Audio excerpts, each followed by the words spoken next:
चलिए फ्रेंड्स, हम सेट तो अपना ये जो चल रहा है हमारा एसएससी स्टेनो का, ये ऑलमोस्ट फिनिश कर चुके हैं। अब इसका एक क्लोज टेस्ट भी कर लेते हैं एंड आफ्टर दैट एक कॉम्प्रिहेंशन टेस्ट करेंगे। ठीक है, इस लेक्चर के लिए केवल क्लोज टेस्ट देखते हैं एक, है ना। हमारे सामने है, इसको थोड़ा जूम इन कर लेते हैं। ये रहा हमारा सेट। ठीक है, अब तुम्हारे सामने पैसेज है। इसको चाहो तो लेक्चर को पॉज करके अपने आप भी समझने की कोशिश करो। ठीक है, और इसके ऑप्शंस भी देख सकते हो तुम लोग, है ना। ये रहे सारे, है ना, 10 क्वेश्चन के इसके ऑप्शंस हैं, इनको देख सकते हो। तो एसएससी स्टेनो का ही पैसेज है, इसको थोड़ा सा रीड आउट करने की कोशिश करते हैं, कोशिश करेंगे कि एक एक वर्ड को डिटेल में समझें। ठीक है, चलिए आगे बढ़ते हैं फर्स्ट लाइन के साथ। तो फर्स्ट लाइन कहती है black Friday. Black Friday the day following thanks giving day. ऐसा दिन जो थैंक्स गिविंग डे के बाद में आता है। ठीक है, थैंक्स गिविंग डे के बाद में जो होता है ब्लैक फ्राइडे। अब अच्छा, ऐसा ये बात समझना कि ब्लैक फ्राइडे के तुरंत बाद में कोमा दे दिया और इसके बाद में कुछ वर्ड्स जोड़ करके उसके बाद फिर से, तो अगर हिंदी निकालनी हो अच्छे से तो थोड़ी देर के लिए क्या किया करो, इस कोमा से लेकर के कोमा तक का पोर्शन छोड़ दो और सेंटेंस को कैसे पढ़ो। Black Friday is widely, black Friday को व्यापी रूप से या हर जगह पर जो माना जाता है, माने जाने का सेंस यहाँ पर आ रहा है। किस रूप में या कैसे इसको समझा जाता है? As the beginning of the Christmas shopping season. ये क्रिसमस शॉपिंग सीजन के शुरुआत के रूप में इस दिन को माना जाता है। अब माने जाने का जो सेंस है वो इन चारों ऑप्शन में से कौन सा हो सकता है वो देखो। तो इज वाइडली नोटेड, इसको नोट किया जाता है। इज वाइडली रिगार्डेड, रिगार्डेड का मतलब समझा जाना या माना जाना, ये आंसर आ रहा है ना। और जज, जज का मतलब तुम जानते ही हो, जज करना, है ना। और थॉट का मतलब विचार करना। तो माना जाना जो होता है वो ध्यान रखना रिगार्डेड होता है, यहाँ पर आंसर इसका बी हो जाएगा। तो Black Friday is widely regarded as the beginning of the Christmas shopping season. Christmas shopping season की शुरुआत के रूप में ब्लैक फ्राइडे को जो है माना जाता है। मोस्ट रिटेलर्स, ज़्यादातर जो बड़े बड़े रिटेलर्स होते हैं जिनकी बड़ी बड़ी दुकानें होती हैं, ओपन अर्ली, वो क्या करते हैं, जल्दी ही अपनी दुकानें खोल देते हैं। वो ओपन अर्ली, जल्दी ही अपनी दुकानें खोल देते हैं। एंड प्रमोशनल सेल्स, और जो प्रमोशनल सेल्स होती हैं जिसका वो प्रमोशन कर रहे हैं उसको हमारे सामने रखते हैं। अब हमारे सामने कोई चीज़ या जो खरीदने वाला है, जो कस्टमर है, उसके सामने कोई चीज़ रखना, उसे हम क्या कहते हैं? उसे हम ऑफर करना कहते हैं कि भाई आपके लिए ये ऑफर है। दुकानों पे तुमने सुना होगा ना, ये ऑफर चल रहा है, वो ऑफर चल रहा है, तो यहाँ पर ऑफर से रिलेटेड वर्ड आना चाहिए अकॉर्डिंग टू मी। फिर से रिपीट करता हूँ मैं हिंदी। मोस्ट, ज़्यादातर जो बड़े रिटेलर्स होते हैं, ज़्यादातर बड़े रिटेलर्स होते हैं वो जल्दी जल्दी अपनी दुकानें खोल देते हैं इन दिनों में, ब्लैक फ्राइडे या इससे आगे के दिन। एंड और क्या करते हैं, प्रमोशनल सेल्स को ऑफर करते हैं। ठीक है, तो देखो ऑप्शन में क्या क्या आना चाहिए, दूसरे और तीसरे में। दूसरे में तो बड़े का सेंस आ रहा है, बड़े का सेंस तो मेजर से भी आता है। इन्फ्लुएंशियल का मतलब तो प्रभावी होता है, ये तो वर्ड आएगा नहीं यहाँ पे। इंपॉर्टेंट का मतलब महत्वपूर्ण दुकानदार, ऐसा नहीं है कि केवल महत्वपूर्ण दुकानदार ही क्या नाम कमाई करेंगे और छोटे मोटे या वैसे दुकानदार कमाई नहीं करेंगे, ऐसा नहीं है। कंसिडरेबल का मतलब विचारणीय, है ना। खैर, यहाँ पर जो है बड़े दुकानदार का सेंस आ रहा है, तो ज़्यादातर बड़े दुकानदार अपनी दुकानें जल्दी खोल देते हैं और हमारे सामने ऑफर रखते हैं, कस्टमर्स के सामने प्रमोशनल सेल्स का ऑफर रखते हैं। अब देखो ऑफर यहाँ पर है, ऑफर सामने ही है। मेक अवेलेबल का मतलब किसी के सामने अवेलेबल कराना। कम अप विद का मतलब सामने आना किसी चीज़ के साथ में। और पुट फॉरवर्ड का मतलब सामने रखना। तो ये सारे सिमिलर से ही चीज़ें हैं, लेकिन ऑफर एक ऐसा वर्ड है जो सेल्स के मामले में जनरली यूज़ होता है ना। ये बात तुम सब जानते ही हो। तो सेल्स ऑफर्स चलते होते हैं, तो प्रमोशनल सेल्स हमारे सामने रखते हैं। टू क्या करने के लिए? To the holiday shopping season, holiday shopping season को कुछ करने के लिए। तो तुम्हें लगता हो तुम यहाँ पर कह सकते हो कि यहाँ पर शुरू करने का सेंस आ रहा है, पांचवें ब्लैंक में शुरू करने का सेंस आ रहा है कि जिससे कि हॉलीडे शॉपिंग सीजन शुरू हो जाए। ब्लैक फ्राइडे को शॉपिंग सीजन शुरू होता है और उस दिन जो है दुकानदार, बड़े बड़े जो दुकानदार होते हैं, ये क्या करते हैं, ऑफर रखते हैं हमारे सामने जिससे कि हमारा शॉपिंग सीजन शुरू हो जाए। पहला दिन होता है शॉपिंग का ही, है ना। तो शॉपिंग सीजन शुरू हो जाए तो इसके लिए हम क्या करेंगे, देखो किक ऑफ का जो मतलब होता है, इसका मीनिंग होता है स्टार्ट करना, शुरुआत करना। ठीक है, स्टार्ट आउट, स्टार्ट आउट का मतलब क्या होता है, दोबारा से या फिर पूरी तरह से दोबारा से स्टार्ट करना। स्टार्ट ओवर का मतलब भी पूरी तरह से दोबारा से स्टार्ट करना होता है। सेट ऑफ का मतलब क्या होता है, किसी यात्रा की शुरुआत करना या किसी यात्रा को प्रारंभ करना। सेट आउट का मतलब भी यात्रा प्रारंभ करने की शुरुआत में आप ले सकते हो। तो किसी चीज़ की शुरुआत करना ये अदर सेंस में है। लेकिन किक ऑफ जो है, किक ऑफ एक ऐसा ऑप्शन है जो कहता है नॉर्मल शुरुआत करना। स्टार्ट ओवर आंसर हो सकता था, अगर इसमें ओवर ना होता तो ये आंसर हो जाता, क्योंकि स्टार्ट ओवर का मतलब होता है दोबारा से शुरू करना, तो दोबारा से शुरू करने का यहाँ पर कोई सेंस नहीं। ठीक है, पूरी तरह से दोबारा शुरू करने का कोई सेंस नहीं है। ठीक, स्टार्ट आउट और सेट ऑफ ये दोनों होते हैं किसी यात्रा वगैरह को शुरू करना। ठीक, आगे बढ़ते हैं। तो ये क्या करते हैं, हमारा हॉलीडे शॉपिंग सीजन शुरू हो जाए इसके लिए हमारे सामने प्रमोशनल सेल्स को जो है ऑफर करते हैं। ऑफ्टन, ऑफन अक्सर, ऑफ्टन और ऑफन दोनों प्रोनाउंसिएशन है, मैंने डिटेल में बता रखी है टेंसेज में। द 3 days फॉलोइंग थैंक्सगिविंग, जो 3 दिन होते हैं ना, इसके बाद थैंक्सगिविंग डे के बाद, थैंक्सगिविंग डे के बाद जो 3 दिन आते हैं आर हॉलीडेज, ये हॉलीडेज होते हैं। देयर बाय इंक्रीजिंग, जिससे क्या होता है, इंक्रीज होता है, जिससे बढ़ोतरी होती है, जिससे कस्टमर वगैरह बढ़ते हैं। द नंबर ऑफ का मतलब संख्या, जिससे संख्या बढ़ती है किसकी, शॉपर्स की। शॉपर्स कौन, जिनके आने की उम्मीद है। तो उम्मीद वाला वर्ड यहाँ पर आएगा, उम्मीद या संभावित या कुछ इस तरह का वर्ड यहाँ पर चाहिए। ठीक है, एडजेक्टिव के रूप में। तो देखते हैं सिक्स्थ में क्या होगा। फ्यूचर का सेंस नहीं आएगा। ठीक है, हिडन का मतलब छिपे हुए जो कस्टमर है उनका सेंस नहीं आएगा कि भाई त्यौहार के दिन ही वो निकल के आएंगे, बाकी पूरे साल छिपे रहेंगे, ऐसा कुछ नहीं है। ठीक है, पोटेंशियल का मतलब संभावित और लाइकली का मतलब भी संभावित। अब ध्यान दो, हमें जो है शॉपर्स जो है नाउन है, और नाउन से पहले हमें एक एडजेक्टिव की ज़रूरत है, और एडजेक्टिव होता है पोटेंशियल। आपका जो लाइकली होगा वो एक एडवर्ब होता है, एडवर्ब की यहाँ पर कोई जगह नहीं है ना, संभावित या संभाव्य इनका मीनिंग है। तो जिन कस्टमर्स के आने की उम्मीद है उनका जो नंबर है, उनकी जो संख्या है वो इंक्रीज होती रहती है, क्योंकि ये हॉलीडेज का समय होता है इनका।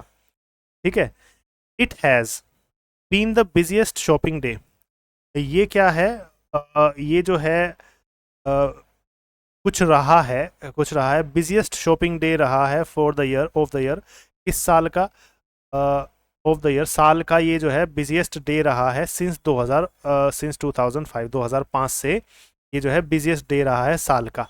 ठीक है, तो यहाँ पर क्या है, यहाँ पर अगर बिजिएस्ट डे रहा है तो कुछ लगातार का सेंस आ रहा है, लगातार ये पूरा दिन बिजी रहा है हमारा 2005 से, अगर हम बात करें तो इस तरह की बात कही जा रही है, तो कुछ लगातार का सेंस है। It has been, it has ये है लगातार रहा है, पूरा दिन जो है बिजी रहा। तो यहाँ पर हम सेवेंथ ऑप्शन में देखते हैं कि लगातार का सेंस कौन सा है। ऑर्डिनरी का मतलब तो सामान्य रूप से होता है, रूटीनली का मतलब जैसा रूटीन होता है, कंसिस्टेंटली का मतलब लगातार, कंसिस्टेंट का मतलब जो लगातार चीज़ चल रही है ना, और नॉर्मली का मतलब सामान्य। देखो, ऑर्डिनरी, रूटीनली और नॉर्मली, ये तीनों ऑप्शन एक ही हैं। ऑर्डिनरी का मतलब भी सामान्य रूप से, रूटीनली का मतलब भी सामान्य रूप से, नॉर्मली का मतलब भी सामान्य रूप से। तो इनमें से कोई सा भी आंसर चुनने के कोई चांस नहीं है। आंसर क्या है, ये लगातार हमारा ऐसा दिन रहा है। ठीक है, चलो आगे बढ़ते हैं। आगे क्या कहता है, the earliest of the use of the phrase, जो सबसे पहले, अर्ली का मतलब बहुत पुराने समय में, बहुत पुराने समय में जो ये फ्रेज जो यूज़ होता था, ब्लैक फ्राइडे नाम का फ्रेज जो यूज़ होता था, इसका कुछ प्रूफ वगैरह का सेंस आ रहा है। इसका कुछ जो प्रूफ है, इन्हें शॉपिंग के संदर्भ में या शॉपिंग के बारे में वो क्या बताता है, सजेस्ट का मतलब बताना या दर्शाना, तो वो कुछ बताता है। तो सबसे पहले ध्यान रखो यहाँ पर क्या आ रहा है, जो सबसे पहले जो इसका सबूत या प्रूफ मिलता है इस फ्रेज को यूज़ करने का, ब्लैक फ्राइडे का, इन्हें शॉपिंग कॉन्टेक्स्ट, शॉपिंग के संदर्भ के बारे में या शॉपिंग से रिलेटेड के बारे में, शॉपिंग से रिलेटेड का सेंस है, इसका मतलब संदर्भ का सेंस आ रहा है। ठीक है, और सजेस्ट का मतलब बताना। तो सबसे पहले हमें प्रूफ से रिलेटेड वर्ड ढूंढना है अर्लीस्ट के साथ। 8वें में देखो, प्रूफ या प्रूफ से रिलेटेड कोई वर्ड है क्या। सजेशन का मतलब अर्लीस्ट सजेशन नहीं, अर्लीस्ट चिन्ह नहीं, अर्लीस्ट मार्क और साइन तो एक ही चीज़ होते हैं, और अर्लीस्ट एविडेंस ये है सबूत, प्रूफ वाला जो वर्ड मैं बोल रहा था तुम्हें, तो यहाँ पर भी आएगा। तो सबसे पहला जो सबूत है इस फ्रेज को यूज़ करने का, किस फ्रेज को, ब्लैक फ्राइडे नाम के फ्रेज को यूज़ करने का, किसके संदर्भ में, किसके बारे में, शॉपिंग के बारे में, ये बताता है। अब शॉपिंग के बारे में का सेंस है, शॉपिंग की स्थिति बताओगे या शॉपिंग के बारे में बताओगे। कॉन्टेक्स्ट का मतलब संदर्भ, जिसका मतलब होता है के बारे में। तो शॉपिंग के बारे में जो है वो बताता है। सेटिंग भी यहाँ पर नहीं आएगा और बैकग्राउंड भी नहीं आएगा। ठीक है, तो शॉपिंग कॉन्टेक्स्ट आएगा, यही आपका आंसर होगा। क्या कह रहा है कि जो सबसे पुराना, जो सबसे पहला सबूत है, प्रूफ है इस फ्रेज को यूज करने का ब्लैक फ्राइडे को शॉपिंग के संदर्भ में, वो सजेस्ट करता है या वो बताता है कि इट ओरिजिनेटेड इन फिलाडेल्फिया, ये फिलाडेल्फिया में ओरिजिनेट हुआ। ये जो वर्ड है ब्लैक फ्राइडे फ्रेज जो है, ये फिलाडेल्फिया में ओरिजिनेट हुआ। Where it was used to describe, जहाँ पर इसको यूज किया जाता था, क्या, किस चीज़ का वर्णन करने के लिए, कुछ हैवी किसी चीज़ का वर्णन करने के लिए, हैवी ट्रैफिक वगैरह। और ट्रैफिक के बाद हैवी का मतलब कैसा होगा, जो रोड जाम कर दे, कुछ इस तरह का हैवी और बहुत ज़्यादा ट्रैफिक जो रोड जाम कर दे, इस तरह के ट्रैफिक का सेंस आ रहा है। That occurred on the day, जो उस दिन हुआ था, आफ्टर थैंक्स गिविंग डे, जो थैंक्स गिविंग डे के बाद हुआ था। तो पुलिस वालों ने, यहाँ पर तुम्हें कहानी नहीं पता होगी शायद, लेकिन ब्लैक फ्राइडे की मैं कहानी जानता हूँ। पुलिस वाले क्या करते थे, कुछ कोई चीज़ मैचेस वगैरह या कुछ हुआ करते थे, तो उसके बाद का जो दिन हुआ करता था वहाँ पर जो है शॉप्स पे, क्योंकि स्टेडियम वगैरह में बहुत ज़्यादा पब्लिक होती है, तो रिटेलर्स की शॉप पे बहुत ज़्यादा पब्लिक जाया करती थी।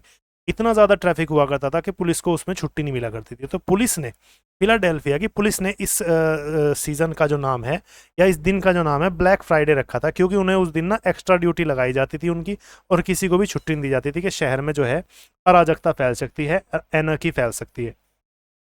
तो इसके लिए उन्होंने इसका नाम ब्लैक फ्राइडे रख करके इसे यूज़ करना शुरू किया था। धीरे धीरे ये पूरी दुनिया में फैल गया ब्लैक फ्राइडे नाम, जब शॉपिंग सीजन का की शुरुआत होती है ना। तो यहाँ पर तुम्हें नहीं पता है, लेकिन पुलिस यूज़ करती थी, क्योंकि उस टाइम वहाँ पर बहुत ज़्यादा हैवी और बहुत ज़्यादा रोड जाम करने वाला ट्रैफिक होता था, जो कि थैंक्स गिविंग डे के तुरंत बाद यूज़ हुआ करता था। तो यहाँ पर बहुत ज़्यादा जाम करने वाला सेंस है। तो 10वें में देखते हैं जाम करने वाला ट्रैफिक कौन सा आएगा। डिस्टर्बिंग का मतलब परेशान करना, मेडल का मतलब किसी चीज़ में हस्तक्षेप करना, इंटरफियर का मतलब भी हस्तक्षेप करना, और डिसरप्ट का मतलब बाधा डालना। डिसरप्ट का मतलब बाधा डालना या फिर रोकना, है ना। डिसरप्ट का मतलब बाधा डालना या फिर रोकना हो जाएगा यहाँ पर। तो लिख देता हूँ थोड़ा सा क्लियरली। तो उस दिन क्या होता था, ट्रैफिक रुक जाता था बिल्कुल, अगर पुलिस वाले और फिर संभालने वाले ना हो तो इस वजह से। तो आंसर हमारा क्या होगा, डिसरप्टिव ट्रैफिक आएगा। डिसरप्ट का मतलब भी बाधित करना होता है, जैसे कि टेलीफोन लाइंस कई बार डिसरप्ट हो जाती हैं, हमारा जो इंटरनेट है या कुछ भी है, या फिर डिश का वो है, तो उसकी लाइन जो है डिसरप्ट हो जाती है, उसका मतलब बाधित हो जाती है, रुक जाती है ना। तो उस टाइम पे क्या होता था, उस टाइम पे ट्रैफिक जो है बहुत ज़्यादा हैवी और रुक जाता था, बिल्कुल जाम हो जाती थी सड़कें, तो इसलिए पुलिस वालों को छुट्टी नहीं मिलती थी। तो उन्होंने इस दिन का नाम ब्लैक फ्राइडे रख दिया था। ये इसकी कहानी है।